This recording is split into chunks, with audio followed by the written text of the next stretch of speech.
Cambuur wil afstand nemen van concurrent Go Ahead. De balans van oorlier Robert Veenstra bij Heerenveen. En Richard Schuil uit op Olympisch goud. Dit is de sport van maandag 23 januari.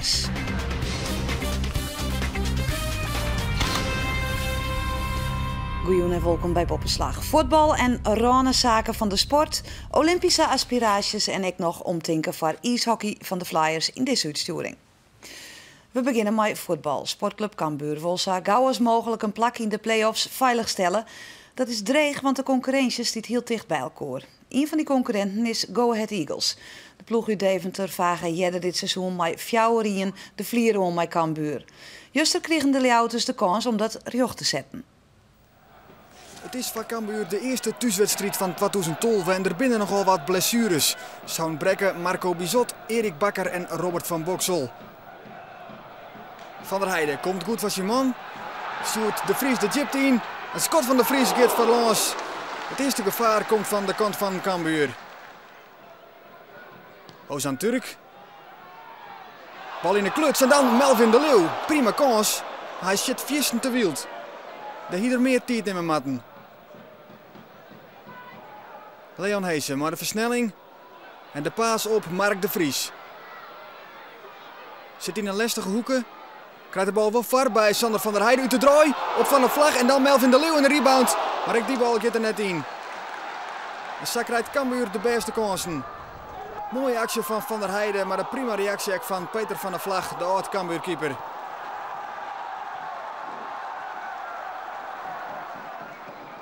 Go Ahead Eagles voetballen wat makkelijker, maar creëert ons geen gevaar. Antonia. Kolder. Wat hem kleer voor Vachtali.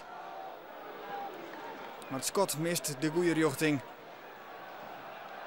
En dan kan Cambuur weer komen met Wout Drosten. Prima actie. Laat hem aan op Ozan Turk. Die kan goed zitten. Dat dochterek. Maar jocht op Van der Vlag hoor. Vrij traap. Janota. En dan bij het Warapeel zit er maar niks Kolder. Maar die rekt hem volslaan verkeerd. Hier Cambuur samen op achterstand komen kind. Mart Dijkstra. Maar de lange bal in de richting van Mark de Vries. Laat hem kleer voor Van der Heijden. Van der Heijden maakt schot op de peel en dan de rebound. En dan is het wel 1-0. Sandor van der Heijden. Het is de onvierder die zijn ploeg bij de hand neemt en Cambuur op vastsprong zet.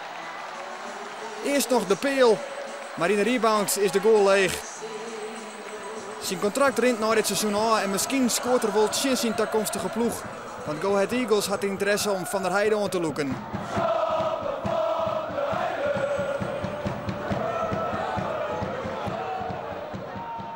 Kromkamp, Janota.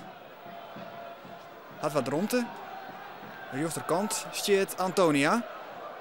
Vastzet toucheert terug Vosselman en dan is er maar niks Kolder in. En dan kan Cambuur net langer eentje van de vastsprong. Want amper 4 minuten na de goal van Van der Heijden maakt het maar niks Kolder mooi wat geluk er in van. En kan Cambuur weer opnieuw beginnen om op vastsprong te komen. Schepers. Af van de bal komt bij El Makrini, schot in. Maar jocht op Peter van der Vlag hoor. Van der Heijden. Melvin de Leeuw kan niks zitten, maar weer te makkelijk voor Peter van der Vlag. Dit goed de plak zit. En wie de pleeg, de keeper van Go Ahead Eagles van Cambuur. Drosten. In 2 met Dissels, die het invallen is. Drosten kan troor in het Drosten, maar schot. Krijgt verlans. En zo krijgt Cambuur de kansen. Maar scoren ze dreig. De Vries, mooi paaske op Dissels. En die kind trok in. Vrije trok naar Van der Vlag. Maar die had een prachtige redding in hoes. Het begint haast eentonig te worden. De acties van de keeper van Go Ahead Eagles. Blessuretijd intussen. En het is de laatste mogelijkheid voor Cambuur om de oorwinning nog te beheljen. Bob Schepers. Vindt ik rond om te zitten. Maar daar zit er weer Peter van der Vlag. Hij bezwaart zijn ploeg een punt. Want Cambuur Go Ahead eindigt het in 1-1. En na de 0-0 in Willem II en Fortuna Sittard is de 1-1 alle tredde league spul op Riegen voor Cambuur. Juster kwam dat dus benammen terug het goede keeperswerk van Peter van der Vlag. Ik dacht eerlijk gezegd wel dat we nog konden pakken deze wedstrijd. En ik denk iedereen, het gevoel en iedereen zei ook tegen elkaar van kom op, we kunnen hem nog pakken. En ja, jammer genoeg niet, want Van der Vlag was in vorm vanavond. Ja, aan de ene kant is het mooi omdat Peter is. Ja, die gun je het beste. En aan de andere kant denk ik van, godsamme, staat even naar rechts. Ja, want in het ware held, het pakt het lamp bij beste man. Ja, nee, die keepte vandaag gewoon echt goed. En die heeft ze denk ik wel, die heeft zijn punten bezorgd. Dit was een directe concurrent. De afstand was 6 punten. Nou, onze doelstelling was om er 9 punten van te maken. Maar is 6 punten gebleven. Dus hun blijven onder druk staan, wij niet. Maar je moet op een gegeven moment wel een slag maken dat je op een gegeven moment veilig bent. Hè? Dat je de na-competitie veilig stelt en dan kan je echt gewoon vrij voor de eerste 5 gaan. En dat moet je zo snel mogelijk bewerkstelligen. En dan schieten 3 gelijkspelen op een rij. Dat schiet gewoon niet op. Dat is niet goed. Ja, dat is wat dat betreft niet goed genoeg. Troch het leaguespul is Cambuur zakken naar het 5e plak op de ranglist. Zwolle is de onbedriegen koprinner, maar daarachter zit het behoorlijk dicht op elkaar. Het verschil tussen de nummer 2 en de nummer 7 is maar 6 punten. Komende vreed met Cambuur op bezieten bij de nummer 3 FC Os. En dan die orenclub. Heerenveen-voorzitter Robert Veenstra presenteerde verleden week het nieuwe beleidsplan voor de club. Onder de titel Een nieuwe dag wordt de richting van de club in de komende jaren op een rijtje gezet.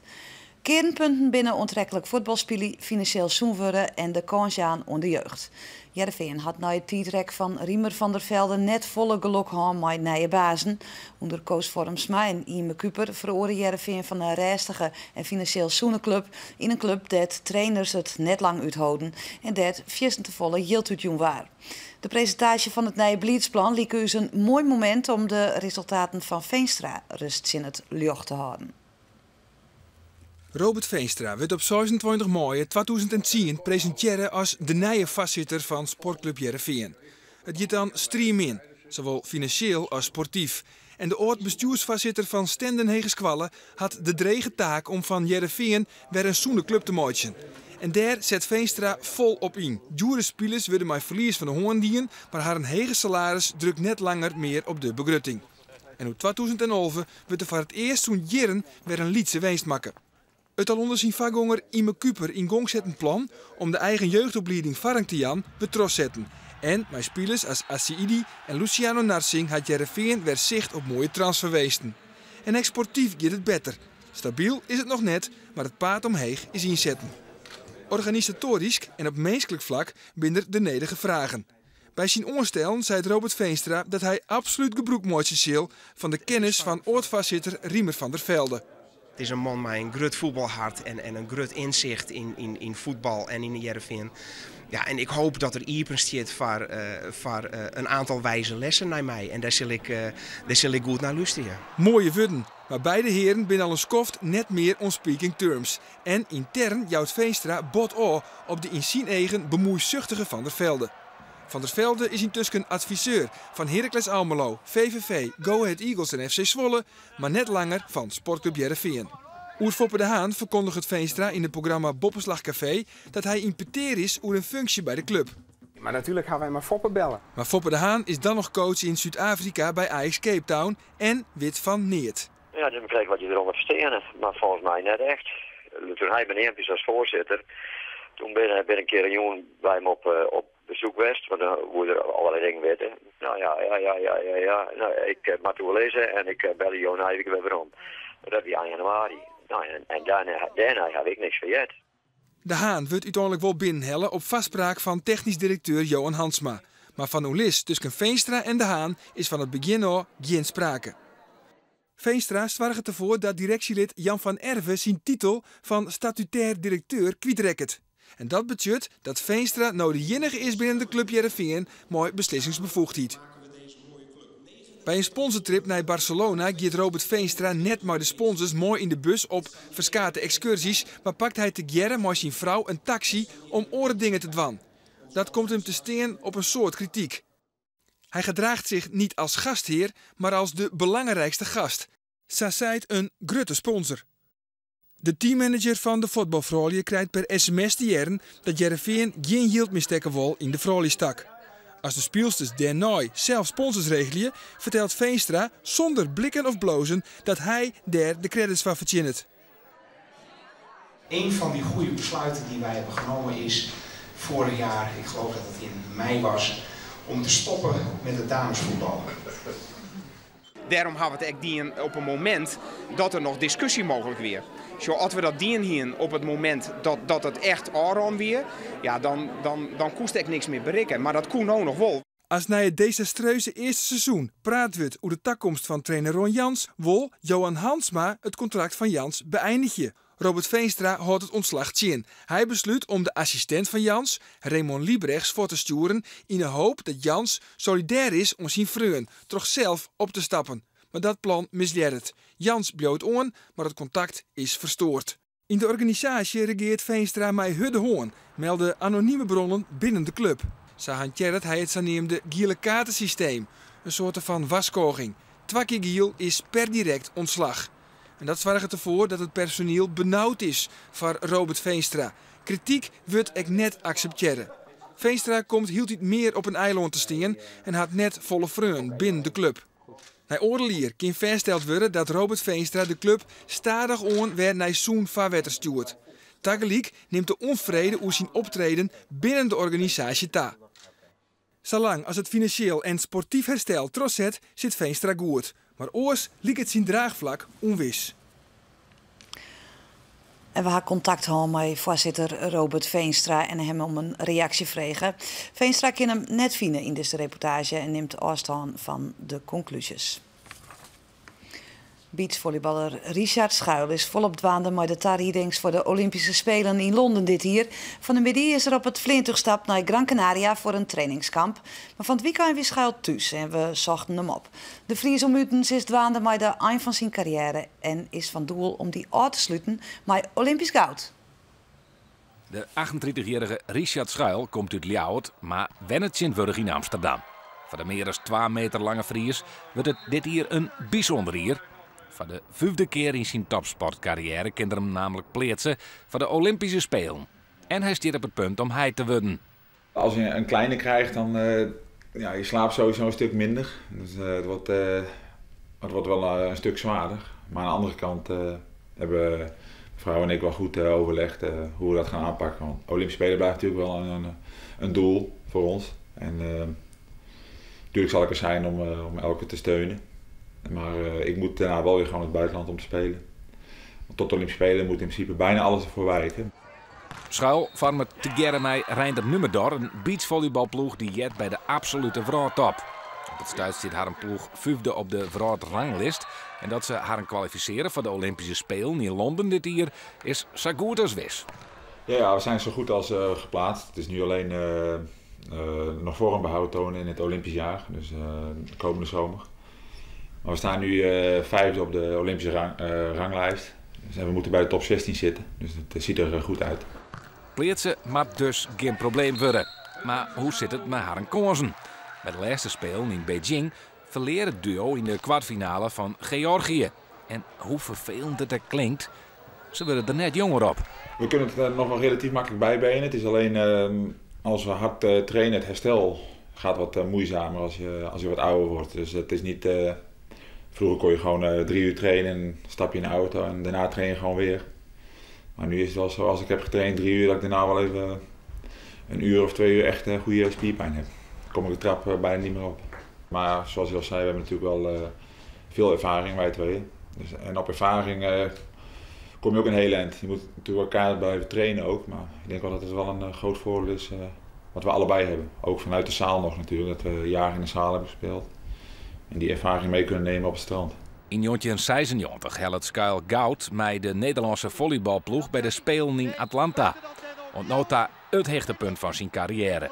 Als zeilvolleybal international volg je dan nog de Spelen in Sydney van 2000, de Simmerspelen in Athene, 4 jaar daarna, en in Beijing weer er voor het eerst te zien als Olympisch beachvolleyballer. En juist in die rol wil er maar al te graag een medaille pakken.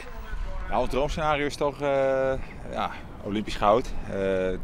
Dat is toch waar je voor gaat op de Olympische Spelen. En het mooiste zijn dan tegen de Braziliaanse nummer 1 van de wereld in de finale. Dat zou geweldig zijn. We hebben afgelopen jaar op 1 team na van iedereen gewonnen. Minimaal 1 keer. Dus dat geeft een hoop zelfvertrouwen. We moeten alleen de nummer 1 van de wereld hebben we 2 keer van verloren. Daar hebben we nog niet van gewonnen. Dus die moeten we eigenlijk voor de Spelen willen we die nog 1 keer verslaan. Maar voor de rest hebben we tegen iedereen gewonnen. En we hebben echt veel zelfvertrouwen. Dus we gaan er gewoon in met het idee van dat we gaan winnen. Om dat varrelkoor te boksen, moet het duo wel in topvorm wezen. En kunnen ze haar een geen flaters permitteren, liekers op de laatste spelen. In de wedstrijd zien 2 Brazilianen die het uitkwamen van Georgië, giet heel nog mis. Ja, het spookt nog wel door ons hoofd heen af en toe. Op de Olympische Spelen verliezen, dat doet altijd pijn. En zeker in Peking, dan zit je in de kwartfinale, dan ben je vlakbij een medaille. En dan, als je dan toch nog verliest, dat deed heel erg veel pijn. Daar heb ik al 2 jaar last van gehad.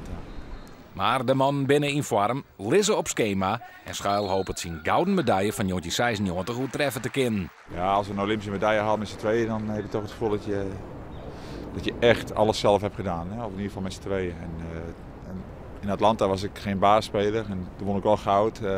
Ik heb wel veel gespeeld, dus ik voel dat het ook wel mijn medaille is. Maar het is toch anders als je op het strand staat met z'n tweeën dan met z'n 6 in de zaal. Goud helje en heid worden. Ook in 2012 worden ze het mooiste hier uit zijn lippen worden. Ja, dat zou het mooi zijn. Dan de kleine meteen na de wedstrijd op het veld. Dat zijn ideaalbeelden. Dus dat zou echt geweldig zijn. Ja. Richard Schuil. Goeie prestaties van de Friese reetrieders dit weekend op de wereldbekerwedstrijden in Salt Lake City. Marit Leenstra verbeterde haar persoonlijk record 2 keer op de 1000 meter. Sneunde is het en juster verbeterde ze haar PR op een nij. Haar nieuwe toptiet is nu 41. Dat wie goed voor het zilver. Thijsje Oenema had op de tweede dag van de wedstrijden om de wereldbeker een nieuw persoonlijk record rieden op de 400 meter. De jouwster helle 100ste van haar beste tiet al. Oenema werd 5e, maar haar nieuwe toptiet van 36,66. En ik Sjoerd de Vries helle op de 1000 meter haast een seconde van zijn beste tiet al, maar een nieuwe persoonlijke toptiet van 1:04:74 werd het wel gisteren sneun 4e.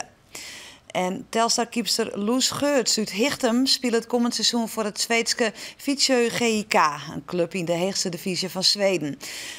Geurts keepte jeder al in Amerika en de Duitse Bundesliga en is keeper van Oranje. Geurts speelt het 24 februari zijn laatste wedstrijd voor Telstar en verhuist het dan naar Zweden, dat de competitie in april uiteenzet. De ijshockeyclub van het Heerenveen had zo'n heel oktober een nieuwe voorzitter. Henk Hoekstra nam de hammeroer van Danny Mikula.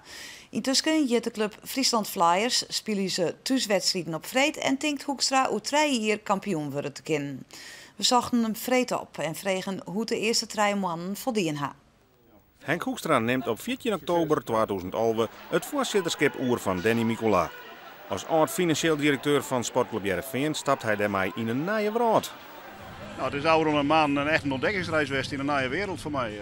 En mede een nieuwe bestuurslid, want ik ben net alleen natuurlijk. We zijn mijn nieuwe ploeg aan begonnen in oktober, in de loop van oktober. Ja goed, en eerst hadden we het hele veld rondom deze club eens even voor jezelf in kaart gebracht. En nou goed, dat gaan we nog wel duidelijk op rit staan, hoe het er goed eruit ziet. Stond heel oktober hij hem een nieuwe voorzitter. Wat verneem je hem daarvan? Iemand anders is eindverantwoordelijk. Dat merken wij. Onze gesprekken hebben we ook met Henk en niet meer met Danny. En verder, ja, weet je, wij houden ons gewoon bezig met het technische deel. En voor de rest krijgen we niet zoveel van mee. Een van de eerste veranderingen van het nieuwe bestuur is het spelen van thuiswedstrijden op vreedtejoen. De vraag is, hoe voldoet dat ijs? Nou, daar ben ik geloven op zich positief in. Er zijn altijd mensen die ze aan hingen op zaterdag. Maar zaterdag heeft natuurlijk de concurrentie van een grote voetbalclub. En ik weet zelf nooit de ervaring hoe dat is. Ik bedoel, daar heb ik geen mensen toch in.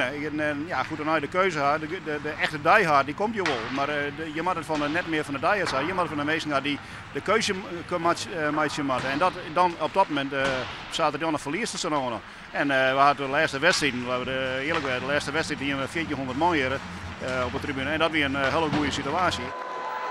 Aan de vreed zitten er zelfs 1800 man. Dus het lijkt te werken.